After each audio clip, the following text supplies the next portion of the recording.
Hey guys, so welcome to the live stream. We're going to be presenting. Ronnie, get over here. So I just wanted to introduce to you guys my buddy Ronnie Sandlin. So Ronnie is a copywriter extraordinaire. He's probably the smartest copywriter I personally know in the industry right now, and he's an absolutely phenomenal mind. He has the most interesting books. He actually just gave me a couple books. Here, let me get those.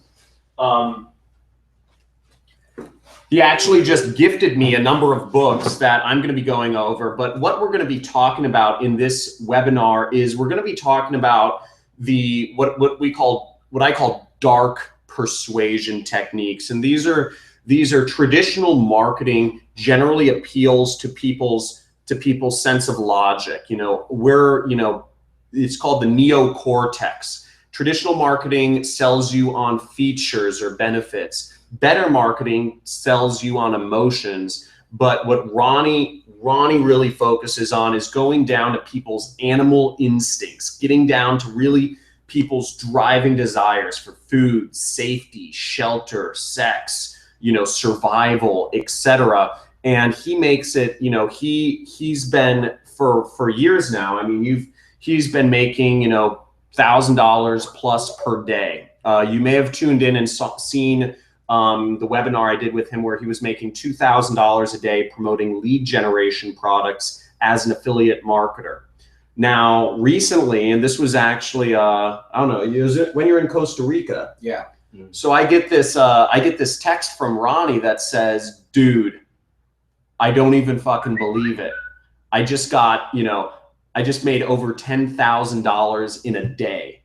And do you remember sending that text? Yeah, it was crazy. I was kind of emotional because it was like, I'm in Costa Rica, just enjoying my time with my girlfriend. We should all have a good work-life balance. Life isn't all about working. And I was just enjoying myself, and we just came back from zip lining, and I checked my stats, and I made over $10,000 in profit. And it was just an amazing feeling. It was like, wow, not only is it totally possible to live a life that doesn't revolve around work and the monotony of working.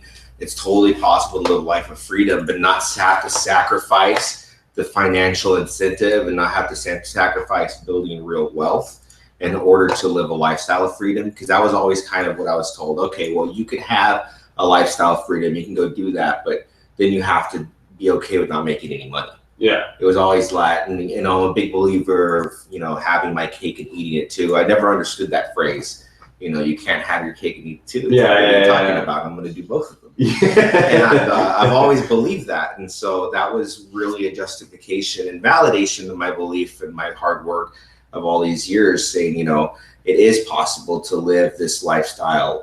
And not just a lifestyle, I think this is essential because when we saw Evan Pagan, you saw him at, Burning Man, and he told me one of the things that he said was that the goal in life is to live with no intentionality, right? So that's something that really stuck with me. So I thought about that for a long time. And what does it mean to live with no intentionality? Like most people, when they come to a situation, they have some type of ulterior motive, some type of intention, right? So even if they're not consciously aware of it, they have an intention. So for example, if you're not financially wealthy, if you're not financially set off, you're probably for the most part kind of trying to find ways to further your bank account or further your family's status or wealth, right? So it's not until you have complete financial independence and you have a solid relationship or a solid relationship with yourself, you come in any situation with no intentionality. You're not trying to get anything out of anyone. You're coming at complete neutral, you're a complete neutral state because you have everything that you need. You have the wealth, you have the relationships with people, and you have the business, and you have all those things. So I thought about that, and I said, that's really the goal that I'm trying to get to. So I know that's a little bit philosophical, it's a little bit out there, but I'm going to tie this all in because I think that that's actually the goal of everyone. Everyone has this instinctual need to be free out in the wild, right? And so if you can talk to that animal, that feeling, that person that's within each of us that's trying to break free, that person has a lot more grasp and control over our lives than we're consciously aware of. So, and when you say free, I mean, you mean like I know you did a lot of student debt leads, you know, do you mean free from debt, free from having to worry about money, free from having to worry about your weight, free from all these things that keep us up in the main mind? Right. Okay. So that goes into the triune brain theory. And I talked a little bit about this in your last webinar, but I'm going to go a little bit more detail on the theory. It is a theory. There's some good books that you can read on it. Carl Sagan has an interesting And guys, book. Just FYI, let me know if you're watching this, is the audio all right? Can you see us all right? Let me know in the comments real quick if you guys can see everything all right. I'm gonna pop out the comments right here. Let me pop this out. Oopsies. Let me know, write in the comments if you can hear it all right. And if this is awesome so far, make sure to click the like button if you're enjoying the content so far. Let me know. So, okay, so I'm gonna list off some books for you guys that maybe you can just pop in your Amazon. Not marketing books, but if you really want to get some high level, this is about marketing, okay? Because the way I see this is marketing is just one aspect of this. We're talking about power. The power to influence people on a mass scale, that's how kings are made. Okay, so there's a book, I should have brought it, Napoleonic Propaganda. Okay, so I don't know if you know this, but Napoleon was a nobody. Napoleon was Corsican, he wasn't French. So Napoleon became the first emperor of France, which actually at the time was a huge deal because commoners didn't become royalty. Mm-hmm. It just didn't happen. You were born into a lineage, right? If you watch Game of Thrones, the royal ascension, right? You have a lineage. So he was the first person to really shake shit up and say, no, I can be a commoner and crown myself. But the way he did it was he actually, people don't know this about Napoleon. You got to read this book, Napoleonic Propaganda. He purchased news companies, right? So he purchased news companies and started writing legitimate news companies that wrote legitimate news about the times that was going on at the current era, but he kept injecting these stories about this young upstart named Napoleon. Nobody knew he owned the fucking company. Yeah. Right? And next thing you knew, Napoleon was the talk of the town. And he was able to win the hearts and minds of people through his media companies that he owned. And he literally rose through the ranks. People say it was because of his military ability, and I don't doubt that. But military ability only takes you so far when you're talking about changing and completely shattering the perceptions of what's possible at that time. So Napoleon was Napoleon. He was like the first marketer. The first marketer that saw beyond marketing. He saw beyond the money. To gain power. I mean, that's money is a byproduct of power. People are always trying to chase money, but money is easily attainable. We both understand that, like, it's not too difficult to attain a good amount of money. Yeah. Power makes money a natural byproduct. So I think that's what most people, I'm not talking about power in a evil way. I'm talking about just the power, the ability to influence people. You mean like skills too? Like having like copywriting. Like copywriting. That's one of the reasons why I love copywriting, because it's a powerful skill. The ability to write words and turn that into money. The ability to write words and influence people. I can write, I get people to do shit, right? So Napoleon was one of the first great copywriters. Well, maybe one of the first, but one of the most powerful copywriters to have ever, for sure, walked this planet. So that's a good book. The other book I think you guys should read is The Triune Brain and Evolution. I didn't bring that one. Oh, you didn't bring it? Role and Paleocerebral Functions. Can you screenshot that and here? Let's let me put this in the chat here. Just tell me, and I'll put it, the triune brain theory. Yeah, triune. Just talk about it. I'll put it in the chat. The triune brain and evolution.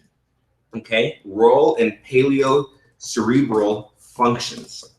Okay, so this is the first book that talked about the triune brain theory. And also, if you guys like Carl Sagan wrote a killer book about this as well. That really hits the nail on the hammer when it talks about the triune brain theory, called the Dragons of Eden: Speculations on the Evolution of Human Intelligence. okay? The Dragons of Eden, Speculations on the Evolution of Human Intelligence, in which he talks about how we need to be very aware of the power of the reptilian brain has over our impulses, over our decision making, and over politics. So just let me give a brief explanation of kind of the triune brain theory. And this is kind of this is a very important thing to understand as a marketer. Let me bring it up. So triune brain is basically our brains have evolved to have really three main sections. There is the first section of the brain that was created is the brain stem. And the brain stem is in basically every animal around, and that's what that controls your instincts, that controls its fight or flight.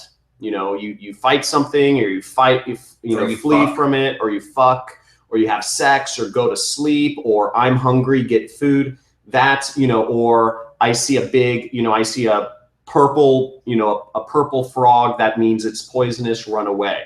So the reptilian brain is really the controller. And then beyond that, what mammals created, or humans started evolving emotions. So more advanced animals have kind of, what is it called? The neocortex. No, that's not the neocortex. It's the other one. But basically there's another part of the brain, which is, it's kind of the size of an apple. It's right at the base of your brainstem. And that's where your emotions and your, different emotions are created. And, that has a lot of effect on people. And then beyond that, the newest part of the brain is actually oh, can you hold it for a second? Yeah. Is actually the cortex. And the neocortex is the logical side of our brain. It's what's given us the ability to actually, create computers and make money and all that stuff. Part of our brain. Yeah. And logic is a very, very new thing in this whole evolutionary biological machine, right? So I'm going to let you go into it, by the way. I have to. Okay. Yeah. Do your thing. We're interviewing people at my company right now. We're interviewing people out here in LA. So if anybody is interested in working to help our company kind of pave the path in the future of virtual reality education, hit me up. As I said, we're doing lots of interviews right now. So yeah, it's exciting. But yeah, I'm gonna let Ronnie speak for a little bit. Okay, perfect. And I'm gonna. Yo, what's up, Yusuf? Yo, why you? Yo, here are all the comments, by the way. Yo, Joe, Neil, Yoshi. I'll get back in a couple minutes. Perfect. All right, cool. So here's my beer. Let's have a little fireside chat, ladies and gentlemen. Don't get too crazy on these. Okay. Where's the books? Where's the books, by the way? Oh, they're right here. They're right here. So I can just pull them out and maybe reference them a little bit. Yeah, dude, these books are rad. Okay. So I want to go over just a few of these books because I think I'm gonna have a book club of the month, book club of the week. Okay. Yeah, this resume. Okay, so we're talking about the triune brain theory. So we have three different brains: the reptilian brain, the paleo-mammalian complex, and the neo-mammalian complex. Now, the paleo-mammalian complex is all about status, right? So wolf packs have status, dogs have status, gorillas have status, right? It's a hierarchical tribe, right? So that is what the mammalian part of our brain talks to. Now, that's for example, BMW, Mercedes, luxury brands. They talk to that part of the brain. That's why, okay, so if you have like a Chevy, for example, it's trying to talk to the logical part of people's brains. Well, it's fuel efficient.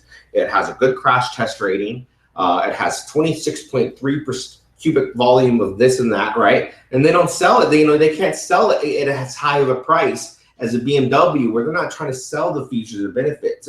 It's basically, you put a BMW badge or the Mercedes badge, or you're riding around in this, you have a higher status in life, right? So that's when you have people that are selling the mammalian brain, which is great.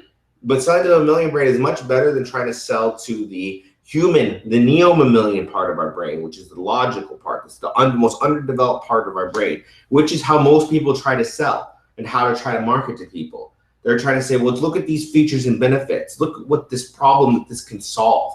Okay, and there's a point that where you do want to sell those features and benefits, but what you want to do is first focus on these deeper parts of the brain, which is the paleo-mammalian complex and the reptilian complex, right? So the paleo-mammalian is status, right? The reptilian complex is what we talked about, which is the inner, deepest, darkest instincts that we all have: sex, fight, flight, kill, all those. Now, when you can talk to that brain, and this is that hidden person that's inside of all of us, and Carl Jung talks about this in the undiscovered self. There's literally a person living within all of us that basically, when we have these problems in our lives, we have to push all these problems.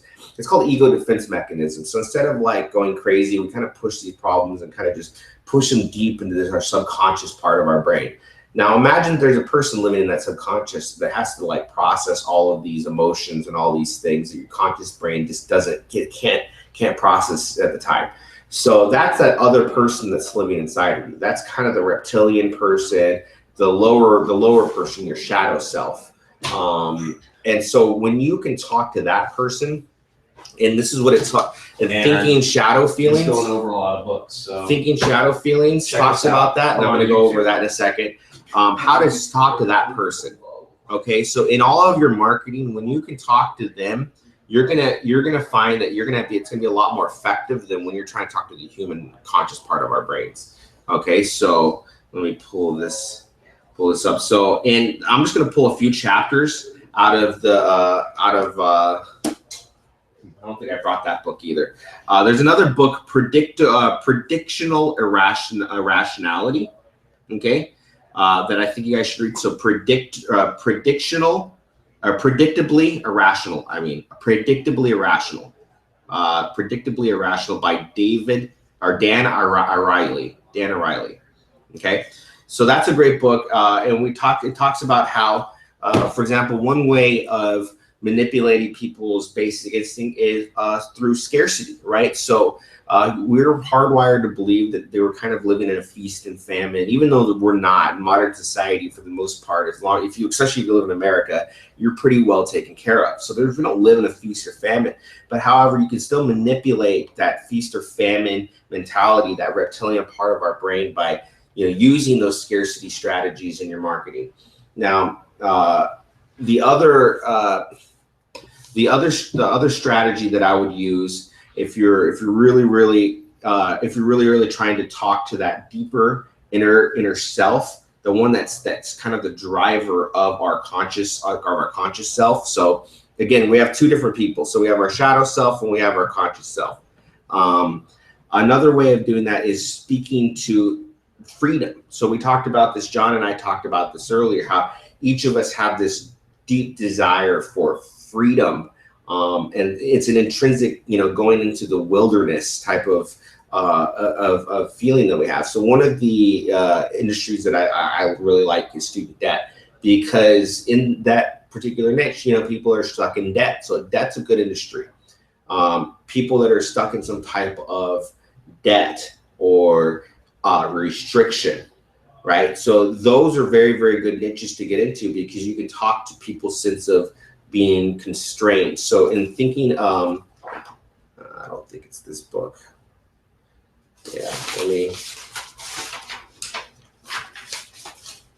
So actually in this book, Thinking in the Shadow of Feelings, it's actually the best takeaways from this book is in this chapter about fears. There's 4 basic fears that people have that you can tap into. So the fear of abandonment.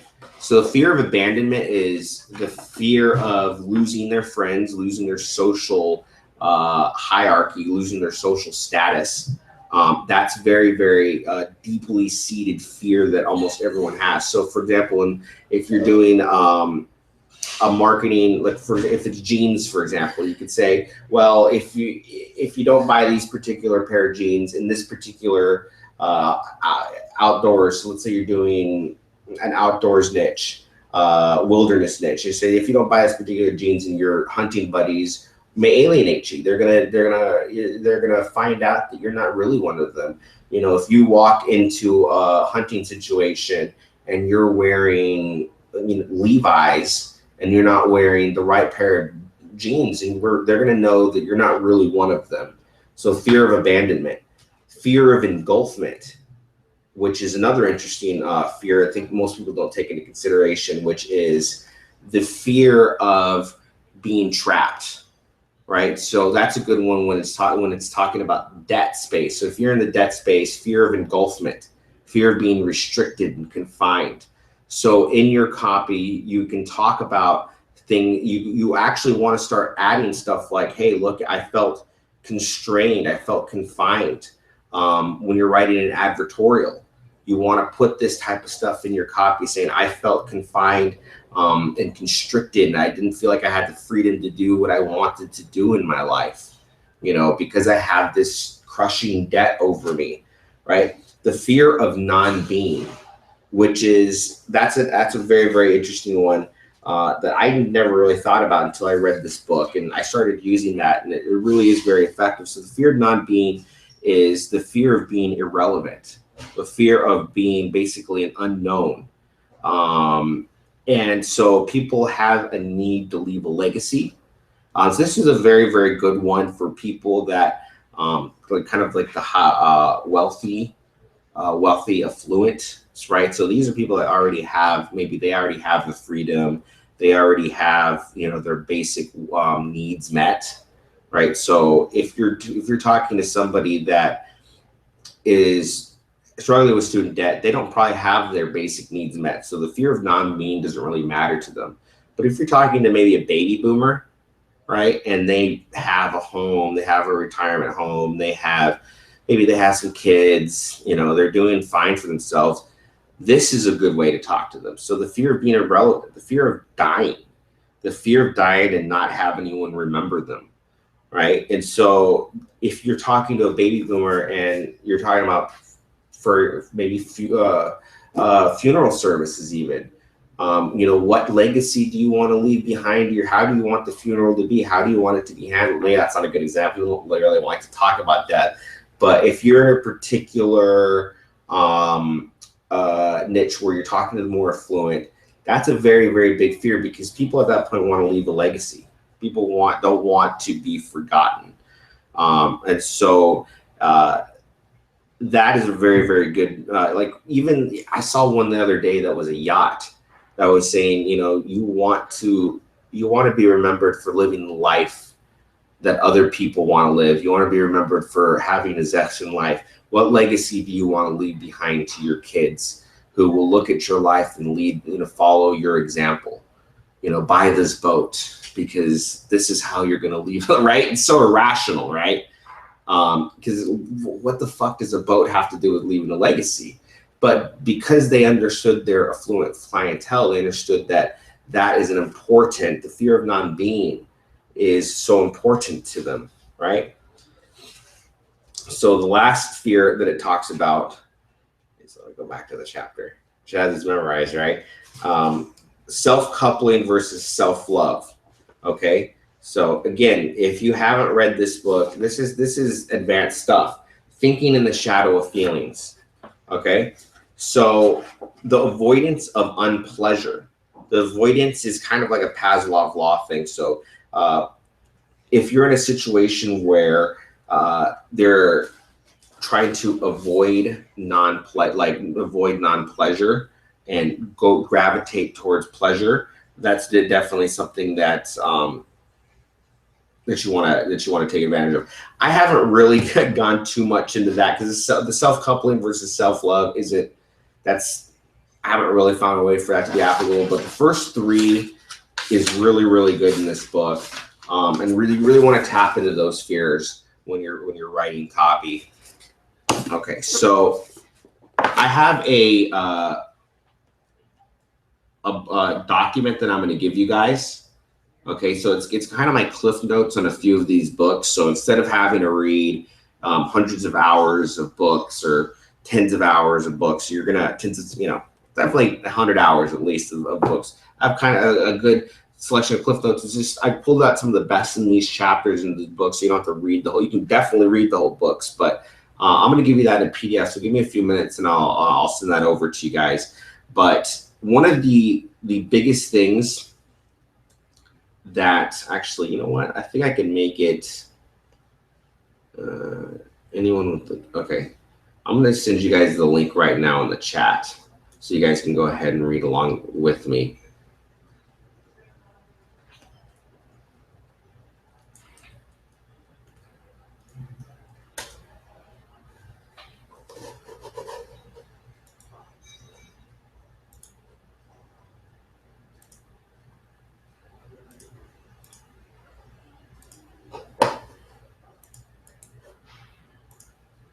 All right, hey, bear with me, guys.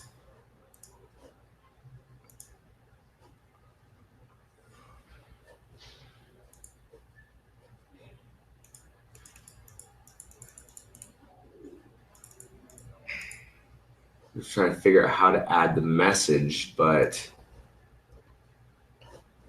oh, here it is. All right.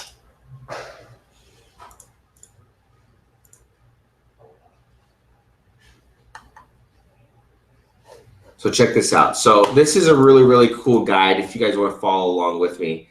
I don't know if I can share my screen. Let me try to share my screen here for you guys. Maybe it doesn't allow me. Okay. So if you go over here, here's a few books that you guys should read, but specifically the Carl Jung archetypes, which this is a very, very, very good guide that I highly recommend that you guys go through when you're developing stories. So this is just a condensed guide of how to write an archetype and what an archetype is. So an archetype is basically stories that we tell ourselves. So there's the wizard archetype, the battle of good versus evil, right? Is an archetype that shows up in story after story after story. So if you tell these stories in your marketing, so you're going to have much, much higher effectiveness, and you're really be talking to that inner person because that's how that inner person communicates, through symbols and through stories. Death and rebirth, innate wisdom versus educated stupidity. Settings archetype. This is very interesting. The garden, the forest, the sea. So even in, for example, Game of Thrones, you're going to find all of these represented, right? And you're going to see how and that's one of the reasons why Game of Thrones is such an epic story and people follow it so much, is because the writers have tapped into these Jungian archetypes almost just by definition. They haven't even tried to break any of the rules here. So the island, specialized isolation, the mountain, symbolic archetypes. This is very interesting. Character archetypes. So this is kind of like what I like to develop the most.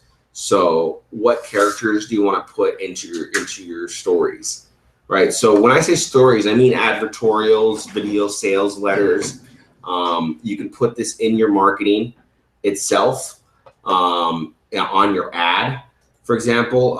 So the David versus Goliath story, right? So that's a good one. You could say how one man defeated his utility company and was able to get free electricity for life, right? Or the damsel in distress.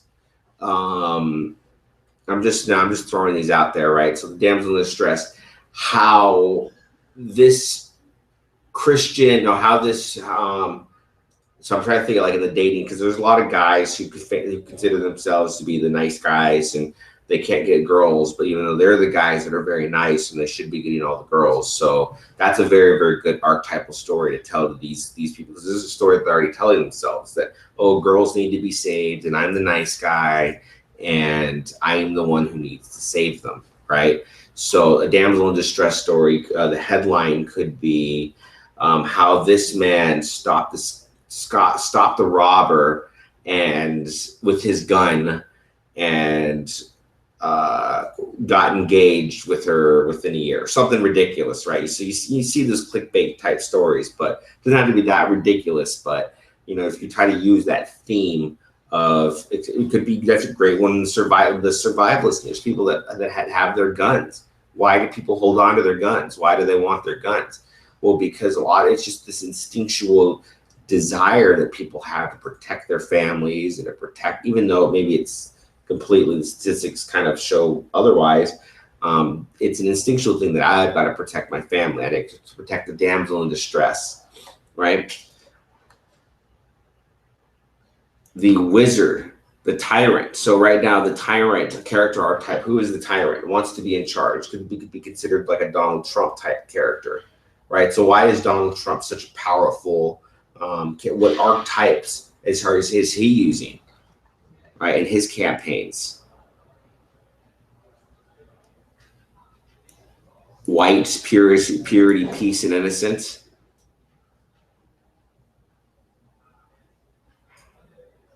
The task, right? So something must be, there's something that must be done. So the Donald Trump campaign, the task, something that must be done.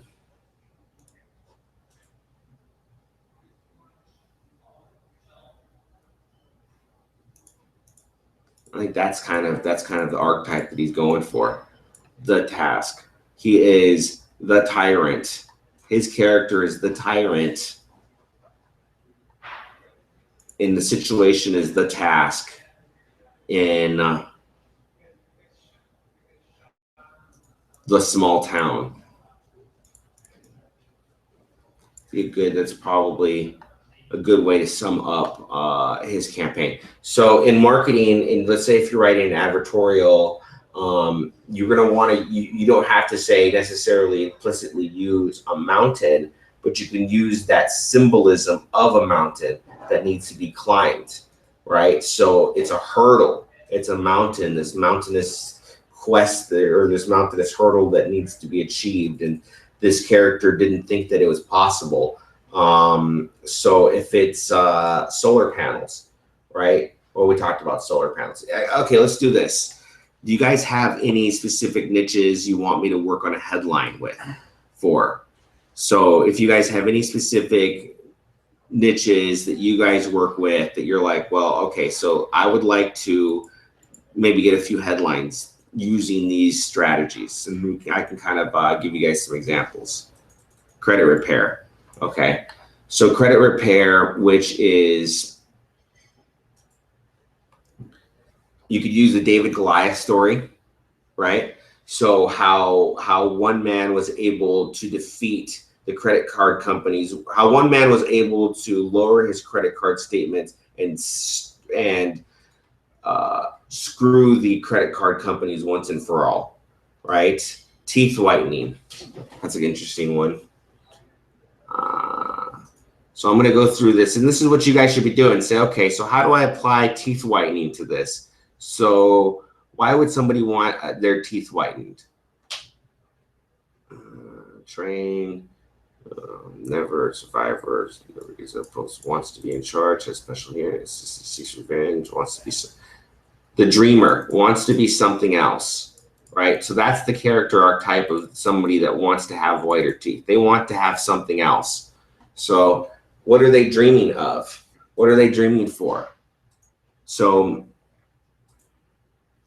this is an interesting one. I think this is because this is such a big need. A lot of people have fucked up teeth, right? So that's actually a very, very good niche to be in. I mean, I've purchased teeth whitening stuff before. I don't even have bad teeth, but I've purchased it. I've been self-conscious at points about my teeth. How about getting a job? How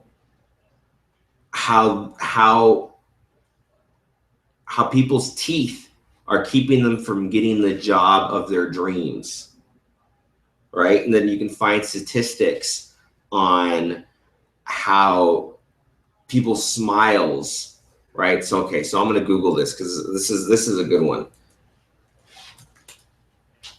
Statistics, I would Google statistics of people's smiles not getting job, right? You can just Google that. No teeth means no job. How poor, the first thing I show up, how poor oral health impacts job prospects. Studies have shown bad teeth presents otherwise qualified candidates for getting jobs or promotions. Okay, so what, this is a legit study. Okay, so this is an interesting one. Okay, so the dreamer, so the dream job. So people have this idea of a dream job, right? It's like this elusive dream job unicorn that everyone hopes that one day will come around, right? So how your yellow teeth may be keeping you from your dream job. I mean, just as simple as that. That's a fucking great headline. I may have to test that. How your yellow teeth, maybe even try to condense it, how your teeth may be keeping you from getting your dream job, maybe keeping you from your dream job. Play around with that headline, whoever said teeth whitening. And then talk about, everyone has this dream job. And in the story of that person could say, look, I've always been self-conscious about my teeth. When I was younger,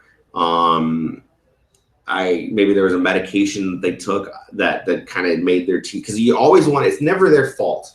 That's another thing, when you're writing copy, you never blame it on that person. Nobody likes to be blamed, right? So Donald Trump never says to people, hey, Americans, you guys are fucking idiots. You guys have let your country go to shit, and we are suffering the consequences. No politician has said that, right? Instead, it's, oh, these fucking Chinese, these fucking Mexicans, these other people. It's not your fault. So never blame them, right? So it's a medication that took when they're younger that turned their teeth yellow, or it was a genetic condition that runs in their family. It was never like, motherfucker, like, you didn't brush your teeth when you were a kid and ate a bunch of candy pops and fucking fucked your teeth up. But keep that in mind. So how, you could write about how they're like, I've always been self-conscious about my teeth.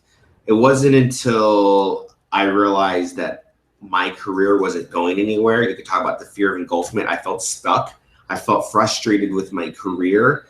And it never once really struck me that my teeth may be the reason. I always try not to smile, which maybe people think I come off as unfriendly and uninviting. I really am very friendly and inviting. I'm just embarrassed about my teeth. And because of that, they don't feel like I'm a leadership role for my dream job or promotion. And I haven't been able to get, so only if I can whiten my teeth, that I can get this dream job, right? So you notice how I'm not selling the teeth whitening, right? I'm selling the dream. I'm selling the dream of a better life by fixing their teeth, right? Because the teeth aren't the problem. People don't need to fix their teeth, right? Like, people only recently in human society has people felt the need to fix all these things, right? We've been living with fucked up teeth, the whole amount of our human civilization just fine. So it's not going to keep them from anything. But you got to sell that, because people intrinsically understand that fixing their teeth isn't going to fix their life, but you got to sell them the story. You can't just say, oh, this will whiten your teeth by up to 20% overnight, doctor approved, dentist satisfied. That shit's old. That's just not going to work. You've got to tell them the story about how their teeth are keeping them from their dream job or keeping them from their perfect boyfriend, right? Okay, so better tip. Talk about teeth. Talk about teeth for enough time, okay? Gambling. Gambling's tough, right? Because gambling is basically illegal everywhere except for like the Philippines, right? So where is gambling legal to? You guys know. Online gambling is actually illegal in most places. Is it? Dude, am I just that far? Is it? I thought it was illegal. No, it's just the U.S. Outside of the U.S., it's completely illegal. Yeah. Oh my God. All right. Thanks, Barracuda. I may have to check it out. I had the assumption gambling was not legal. So gambling. Okay, let's go back to the archetypes. So what is a character archetype of a gambler? Willing to die? Nope. Okay, so the bully, intimidates other. No, not really. Creature of nightmare? Not really. Damsel in distress? Not really. The devil figure? Not really. Dreamer?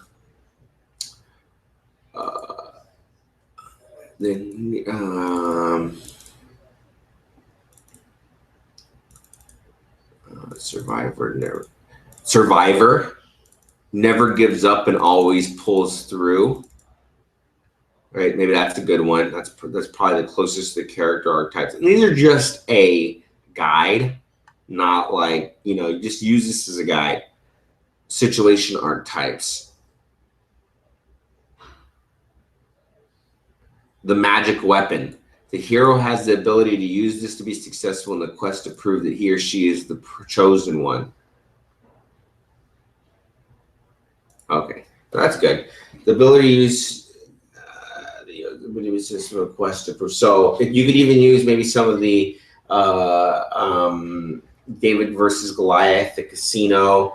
So I may need your help a little bit. So gambling, what is a good, like, gambling is all about winning. Winning. You know, like people want to hear really interesting stories on winning.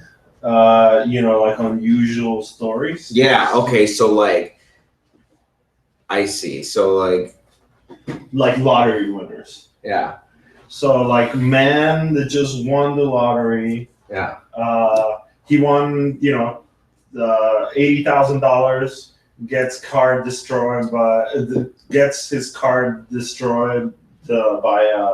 his ex-girlfriend or something. So a tragedy. He makes this money and loses it somehow. He kept the money, just some unusual circumstance around it, like the chaos around winning. I see. That's a good. I see the bad fortune around. Hey Barracuda, could you enlighten me on what specifically, is it like an app game type of gambling? Or are you trying to get people to sports bet? What is your, I see a few people have casino gambling.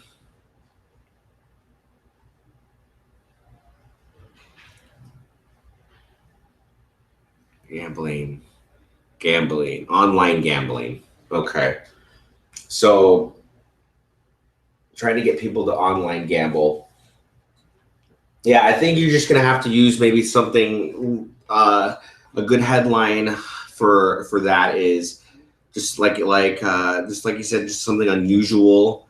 It has to catch their eye, right? So the battle versus good or evil. Are they righteous? Do they have a righteous claim to this money? How a preacher won this money online gambling.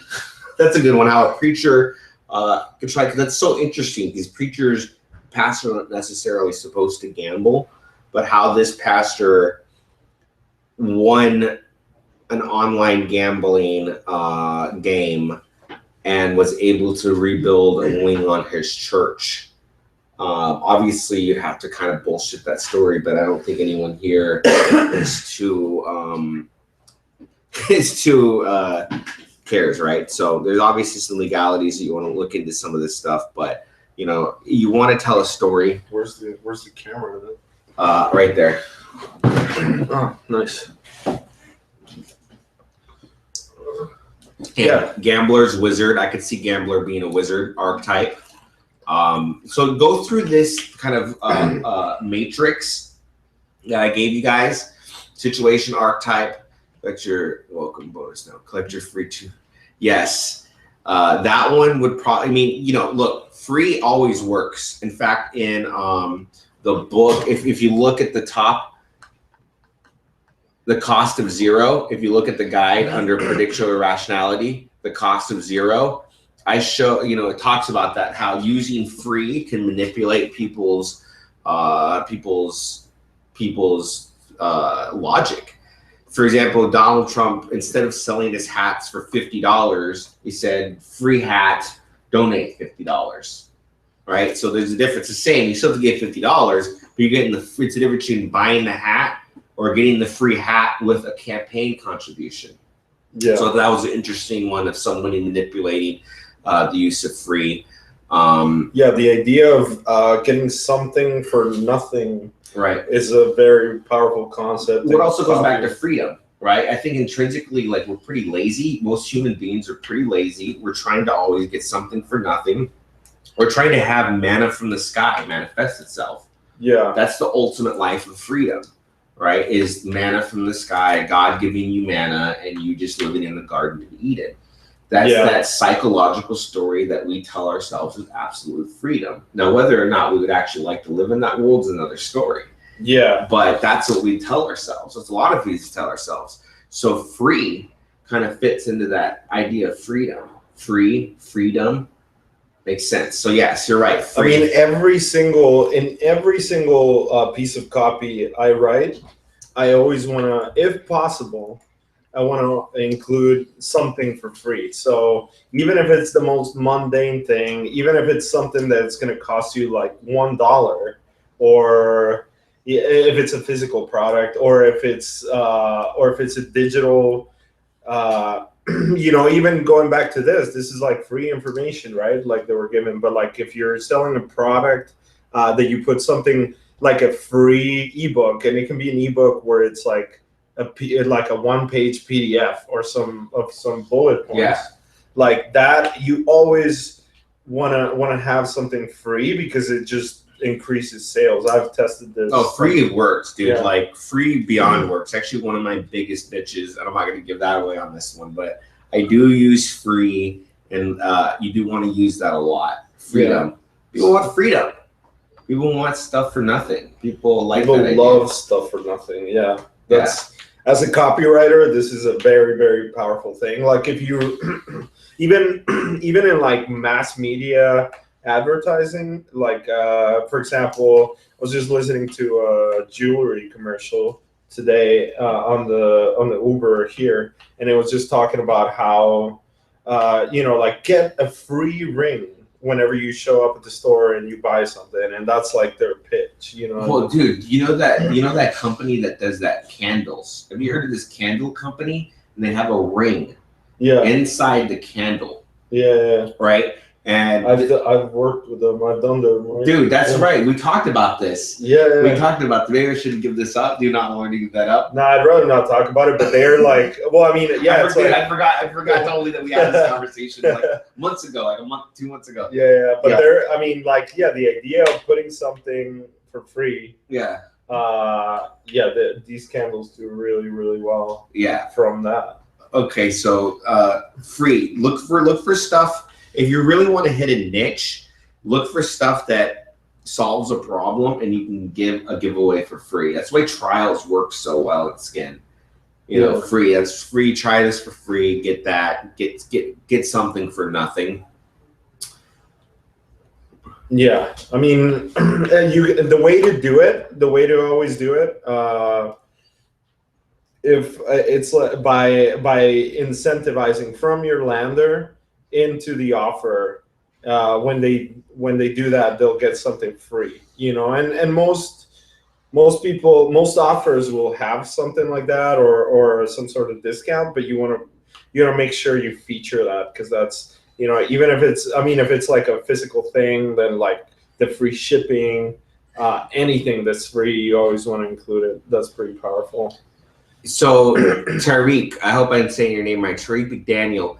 Absolute shock was the look on my ex's faces when I pulled up at her house in my brand new BMW that was basically given to me because my credit. That's good.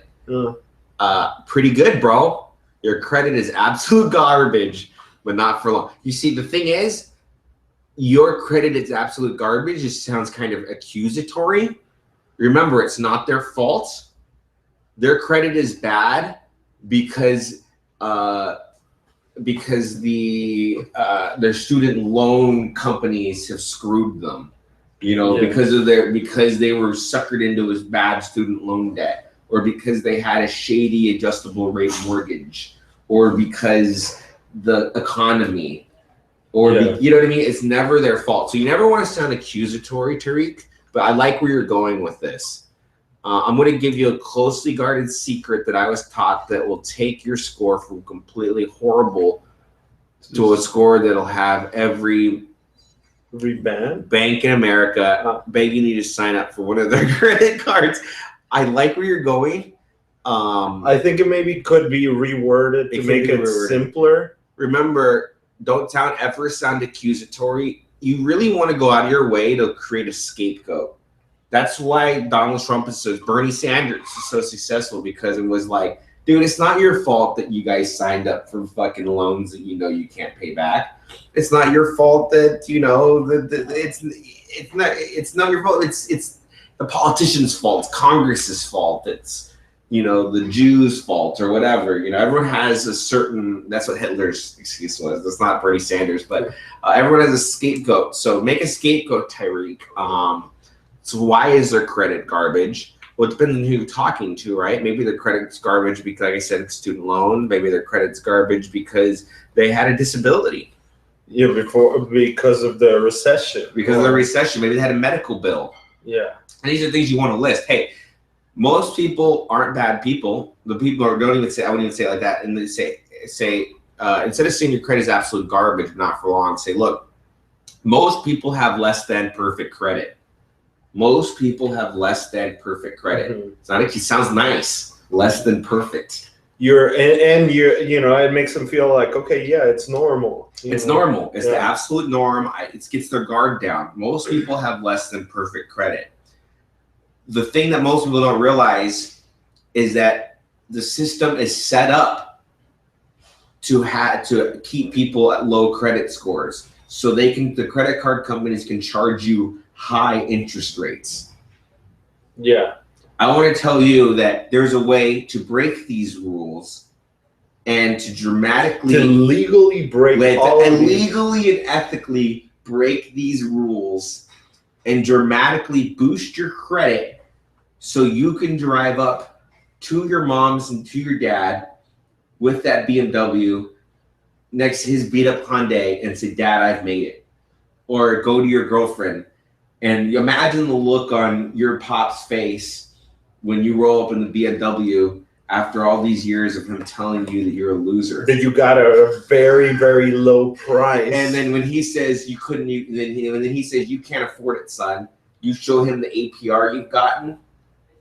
Stuff like that. I mean, that sounds ridiculous, right? But I'm exaggerating to show you, but it's you kind of ringing it in from there. But I like where you're going with that, Tariq. Begging you for one of their credit cards. Instead of begging you for one of their credit cards, how about so you get credit cards that give you free money? So you could finally qualify for one of those elusive cashback, high rewards credit cards that give you free things. Going back to the free. Yeah. You have seen the look in the mother-in-law's eyes in your 5-bedroom. Yeah. Yeah, I like that. Look in the mother-in-law's eyes, right? So people want to improve, but you remember, Tyreek, you're only speaking to the neo-mammalian part of our brains, not the neo-mammalian. The neo-mammalian and the mammalian. You also want to talk to the id, right? So you touched upon it a little bit with the girlfriend. Imagine going back to your girlfriend, but talk about how they were able to provide. That's just, I'm kind of pulling something out of nothing here, but talk about the reptilian, the base desire. So how they're going to get laid more, how they're going to be able to feed their family more, how they're going to be able to finally be able to provide their base needs. Yeah. What's up? What's up? So we're going over a lot of stuff. Yo! Oh, there we go. What's going on? Yeah, there it is. There it is. That's what we've been. How did it go? So do you guys have any other? Do you guys have any? Take it over to them. What? Oh, yeah. Who's the fellow? How did it go? I'll talk to you later. All right. So how did the interview go? The interview went pretty well. One thing I do in my interviews is I drill people for. I try to spend an hour and a half. I spend at least an hour in the initial interview. I always do a phone interview, and I interview people for like 1 to 2 hours. And I try to understand every single thing about their past and their working, because there are two things that are important about hiring people. One is track record. If somebody's jumped around from job to job to job, they're a fucking awful candidate. You're an entrepreneur. I mean, I don't know if any of you guys here your resume, you jump around from job to job to job. It means you're not a good employee. You're an entrepreneur. So stay being an entrepreneur, for God's sakes.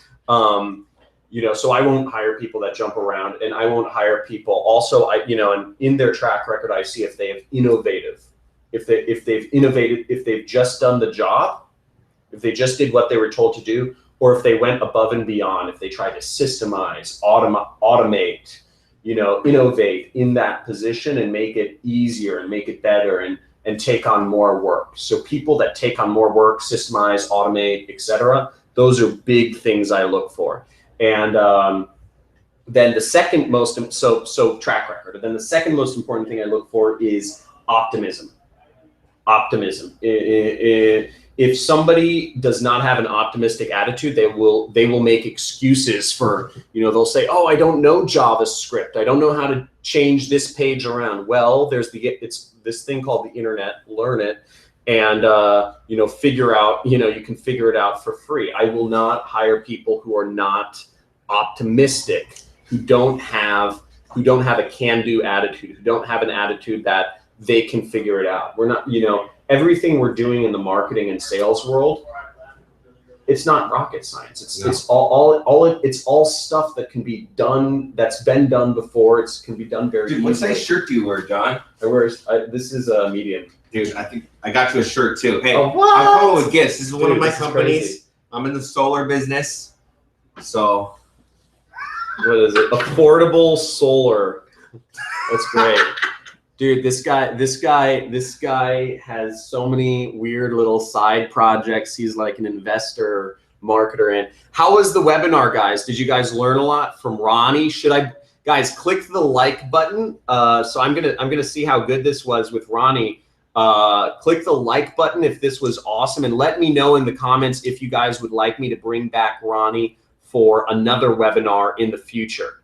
So I wasn't able to be here for the webinar, but let me know if Ronnie was good, because we were thinking of actually having kind of a weekly just kind of fireside chat, you know, a bong side chat, not a bong side. Dude, I like the bong side. Oh, also, I want to talk to you guys on this about Ad Buyers Meetup. Oh, talk to them about Ad Buyers Meetup. So we're doing Ad Buyers Meetup. It's going to be fucking awesome. I'm basically, all this stuff is just prep work. So that's why I hopped on with John. I wanted to cover some of these concepts because I'm basically working on like a massive workbook that all the attendants are going to get. So it's a seminar that we're doing August 20th to August 21st, cross campus, Santa Monica. Okay, so I want you here. Tim Bird is going to be one of our featured speakers. If you don't know who Tim Bird is, he's one of the top business developers, you know, that I personally know. He's taken businesses from like 20 grand to several multi-million dollars in like months. I mean, he's the man. So if you want to, there's me, of course. I'm going to be there. John's going to be there, right? So I think we're pretty valuable speakers. And then Zion Kemp, he is just an automation mastermind. Like if you want to learn how to automate your business and build systems so you can go off and like have fun and your business isn't like breaking, he's the guy. He's going to show you all that. So it's going to be epic 2 days. It's only $9.97. So, and it's going to be recorded. And so it's going to be a great course. We're going to have a lot of giveaways, t-shirts, hats. Got the hats being made right now. I'm going to be giving away some really other cool, just fucking cool stuff. So we're going to have a blast. You're going to learn a lot. Tim Bird is, it's funny. So Ronnie, I think, is smarter than me, but you'll also get to hear from Tim Bird. Tim Bird created his own software, his Facebook like marketing software tool. And he actually sold his last company for a couple $1 million. And he was an extremely successful affiliate marketer in the legal niche. So he did very targeted marketing for lawyers, and he was sky high CPAs. He would get hundreds of dollars for one lead in a lawsuit. And so Tim Bird is an absolute genius who focused on a really weird niche. Not a lot of affiliate marketers focus on the legal niche, but he, as I said, he sold his last company for a couple $1 million, and he's just He's just talking to people. He's he's a cool helping dude. people out. He's an awesome. He's dude. a wandering. He's gonna be there. He's balling. He's just wandering around, just being like, I can help people. Like he's kind of doing this as a favor for me. He's like, he doesn't need to be doing any of this. Like, like not that we need to be. We like doing it, but it's also helping us build our business. Like we'll be upfront. Like I've hired people that have gone through my program, gone through some of the training, because these are the type of people I want in my business, is people that are willing to learn and invest their time and money and energy to go learn these things. So, but he's just here because he really just wants to just share this stuff with people. And who knows, maybe just tomorrow he'll buy a yacht and well, I think it's very face of the planet. I think it's very telling. So Tim Berg kind of comes from that Silicon Valley mindset, and kind of me and Ronnie have talked a lot about this. The biggest problem with affiliate marketing is that people are trying not to work together. Not enough people are collaborative and seek to create bigger and stronger and better companies and marketing. Everybody's trying to keep all of their stuff to themselves. People in this industry have too much of a kind of closed shell scarcity mentality, where they're too worried about other people, taking their stuff or taking their knowledge or taking their tricks. One of the biggest reasons why Silicon Valley is so successful, why all of the biggest billionaires, are Mark Zuckerberg, the Google guys, all these big multi-billion companies are coming out of Silicon Valley as opposed to coming out of affiliate marketing, is because all those tech companies, they cross-pollinate with each other. They all hang out with each other in hot tubs, basically. All these billionaires, they hang out with their competitors, but they hang out with each other in hot tubs and talk about how they can make their businesses bigger. Because in some ways, we could say we're competitors. In some ways, we hang out in hot tubs. We hang out in hot tubs. We've hung out Burning Man. We've done some, done some crazy shit together. So, but we're,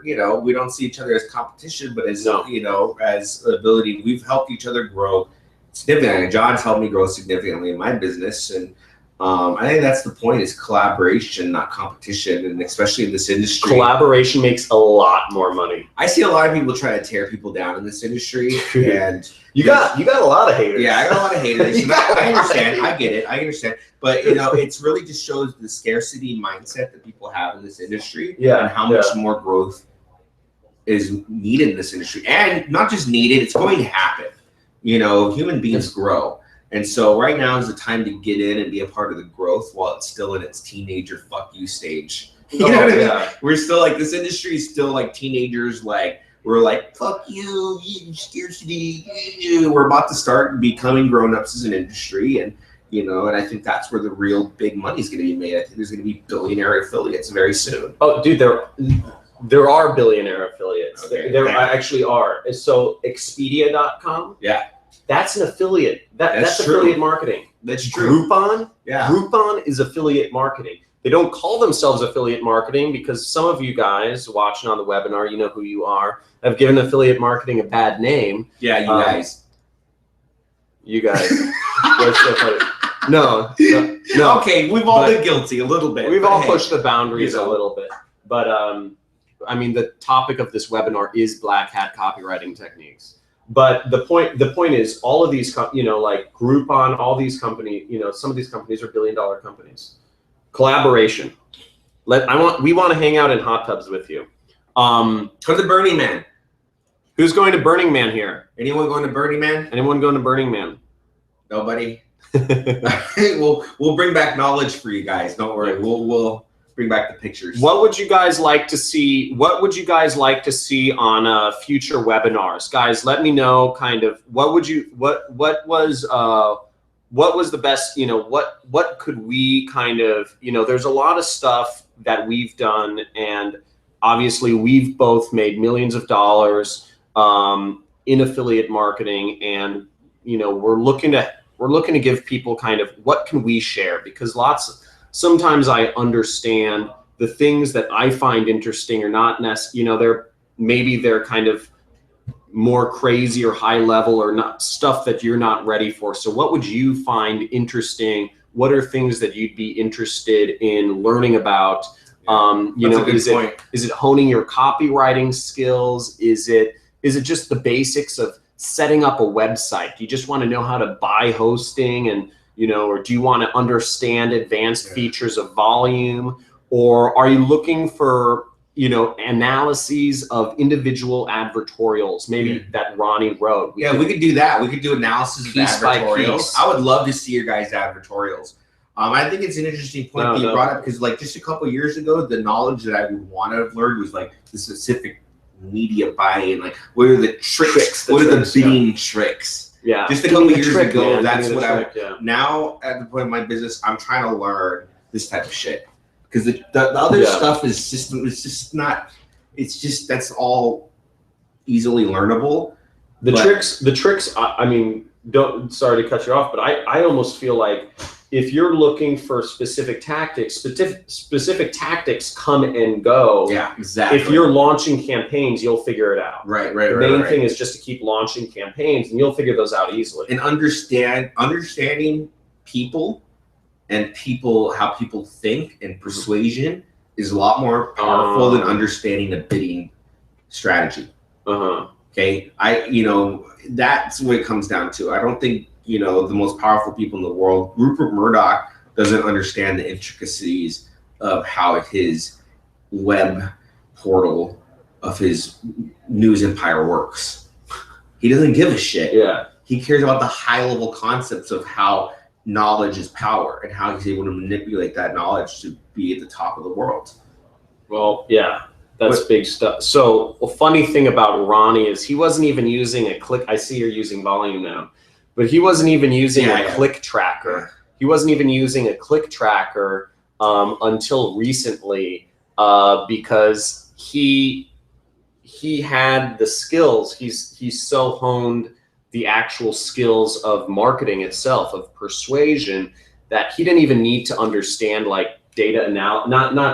It helps. I mean, you needed to have that, but it wasn't my crutch. Yeah, my crutch was you made a ton of money because you were so good at one thing. Right. You didn't even need to worry about analytics. Right. Now I do. Now I have a team that does it. But you're also hitting bigger numbers each day. Right. Exactly. Yeah.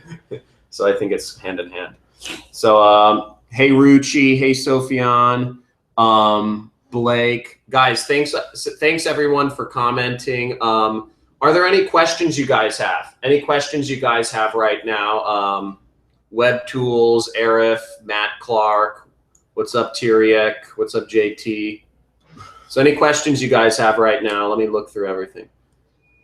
You went over basically everything? How to fix fucked up advertorial click-through rates. I'd like to do that. Actually, why don't we do that? Why don't we schedule a time for when people could pre-submit their advertorials, and then we can just do like a critique of their copy. And like we can do maybe like 7 of them or something, 6 or 7 of them.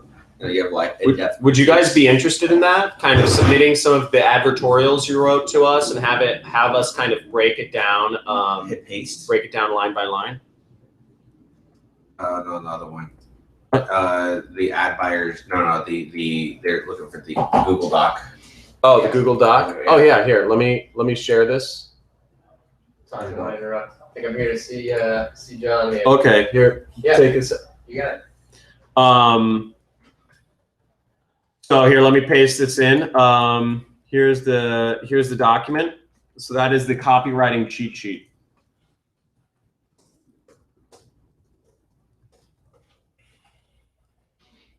And Ronnie, just FYI, I have something to go to. But awesome seeing you guys. When you want to end it, just click stop. Oh yeah, we're ready. I think we're ready. Thank you guys for coming by. Well, thank you guys so much for coming by. If you guys are interested in working with me or Ronnie or one of my programs, make sure you check the links down below. So as you guys know, I take on students. I take on students on an application-only basis. And I'm only looking to work with people who are actually going to dedicate themselves to the process of learning. It's, we are, we're making big strides in our educational programs. And part of the reason why I've had such great success with the students that work with me is because we only select people, we only allow people to work with me who basically fit my criteria of somebody who's going to be successful. So if you are interested in learning from me, if you're interested in working with my program, it's a 12-week program, and you can find out more in the links below. So, you know, check that out. As I said, it's a 12-week program. It's over 100 hours worth of material. I introduce you to my whole community, including Ronnie, and we have a members forum, and we have a lot of, you know, we have some cool events we do. You get, you know, hang out in a jacuzzi with us or whatever, you know. But the point is, if you're one of the students of ours, if you're selected, you're part of our tribe, and you can find out more in the links below. Tons of events. Like, we look at our Facebook profiles, you'll see pictures of all of our students hanging out with us, going around the world, having a great time. Like, it's part of our tribe. And also, I own an affiliate network. So as you guys know, my affiliate, I'm not sure if you guys know, but my affiliate network is Nutrist. We specialize in nutraceutical products, weight loss, skincare, you know, all that stuff, you know, brain pills, dick pills, etc. So we have hundreds and hundreds of products, and we have a lot of products that we are exclusive partners on that you'll find in no other network. So we're growing very quickly. We're paying out a lot of money every single day to affiliates. I know it's been pretty crazy. And so if you guys are already affiliates in the health and wellness spaces, check out, as I said, our links are below that you can join my affiliate network.